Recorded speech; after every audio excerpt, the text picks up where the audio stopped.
On va déranger avec ce sujet-là. On va déranger parce que c'est toujours d'actualité.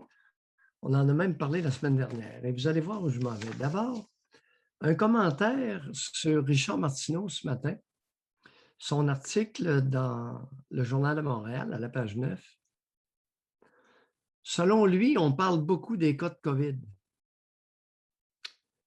Et il affirme, c'est le nombre d'hospitalisations et de décès qui importe.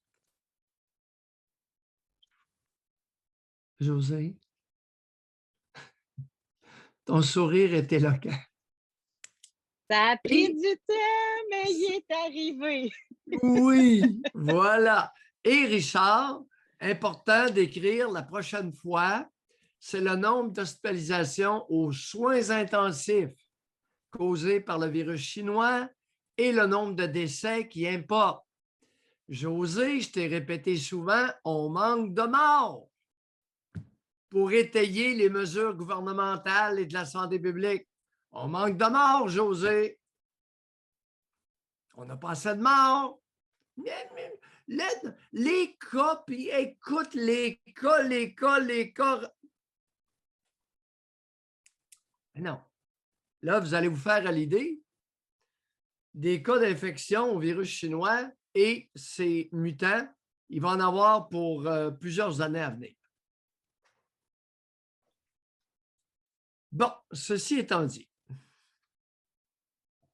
il y a une nouvelle absolument fracassante qui est sortie en fin de semaine. C'est qu'ils ont découvert, il y a quelqu'un, pour X raisons, qui a pris une espèce de radar et qui a découvert un charnier, une fosse commune, remplie d'os d'enfants. 215 au total, à Kamloops. Ça, c'est dans le sud, centre-sud des Rocheuses en Colombie-Britannique. C'est une petite ville. Il y avait un pensionnat autochtone dirigé par des religieuses, des femmes voilées,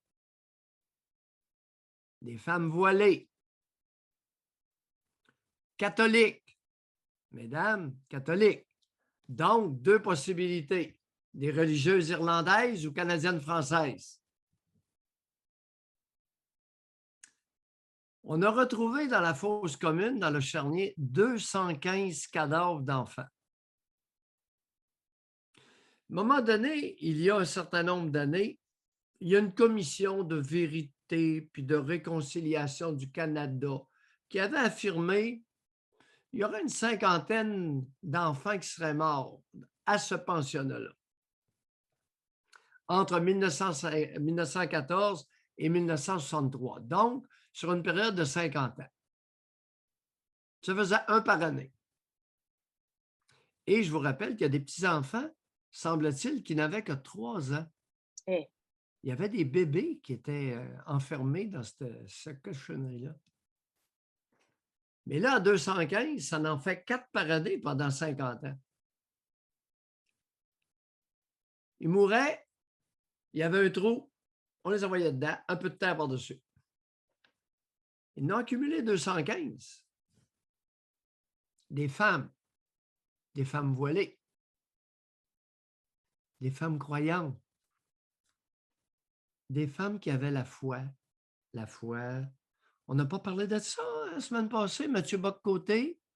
La foi. Je vais juste vous rappeler, la foi, il parlait de Marie de l'Incarnation, une sainte. Mais, écrivait-il, Mathieu, notre époque ne sait pas trop quoi faire de la foi, encore moins de celle des mystiques.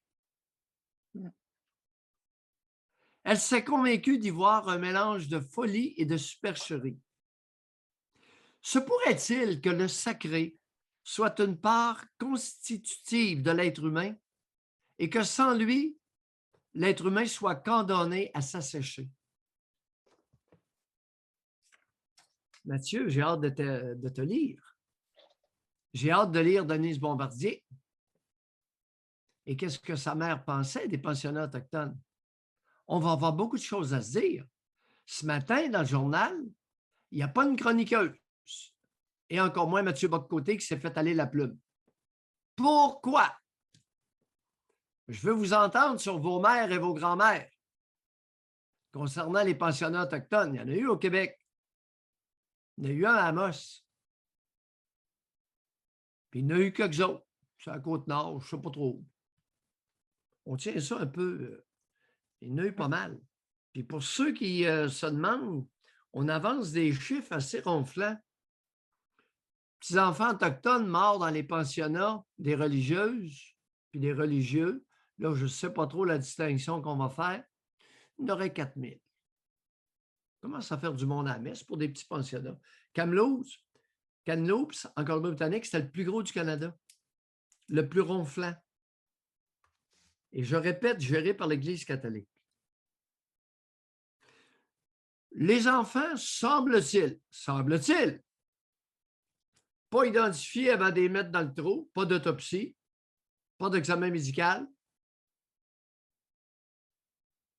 pas de certificat de décès. Pas de parents d'aviser, pas de famille d'aviser. Qu'est-ce qu'il disait aux familles? Qu'est-ce que ces tartes-là disaient aux familles? Que l'enfant s'était sauvé dans le bois et était perdu? Qu'est-ce qu'il disait aux familles?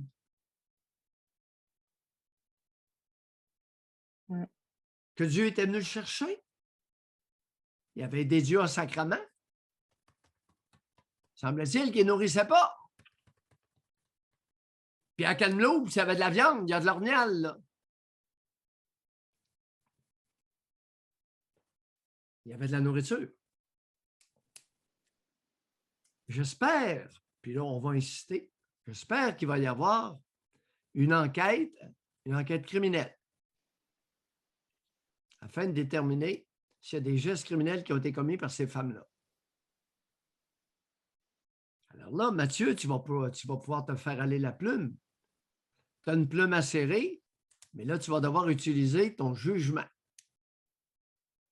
Ton histoire de la foi, là, de la semaine dernière, elle va te suivre un bout de temps. Tu tombes bien mal, mon Mathieu. Et Denise Bombardier, tu en as connu des religieuses. Tu es allé chez les religieuses. Il va falloir que tu te fasses aller la plume, toi aussi. Parce qu'elle aime ça, parler de la religion, mais du sacré, Denise.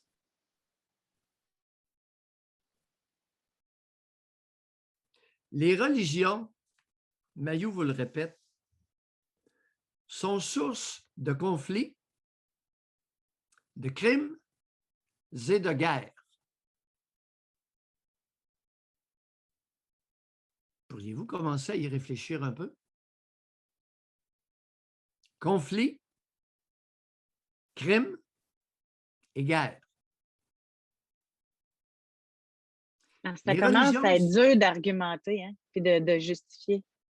J'irais même jusqu'à répéter un blâme que j'ai eu. J'ai été blâmé pour l'avoir dit par le CRTC ou la Commission canadienne des normes de radiodiffusion, que les religions sont des cancers de société.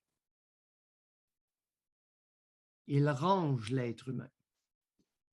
Ils dévorent les collectivités, minent les pays, incitent à la pauvreté. En avez-vous assez? Je vous écoute maintenant.